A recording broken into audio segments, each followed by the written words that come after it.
ఈ రోజు క్రికెట్ వార్తలు.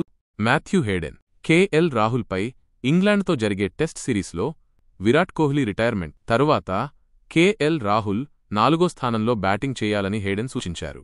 అయితే మొదటి టెస్ట్లో రాహుల్ ఓపెనర్గా బరిలోకి దిగే అవకాశం ఉంది.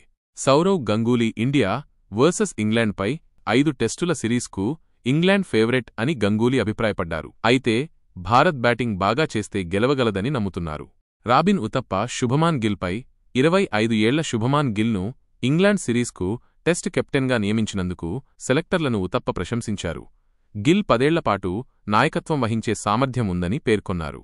సౌరవ్ గంగూలీ శ్రేయాస్ అయ్యర్పై ఐపీఎల్ 2025లో 604 పరుగులు మరియు రంజీ ట్రోఫీ 2024 నుండి 25లో సగటు 68.57 అద్భుతమైన ప్రదర్శన చేసిన శ్రేయాస్ అయ్యర్ను ఇంగ్లాండ్ టెస్టుల కోసం భారత్ యొక్క 18 మంది సభ్యుల జట్టులో చేర్చాలని గంగూలీ అభిప్రాయపడ్డారు. Like, share, subscribe.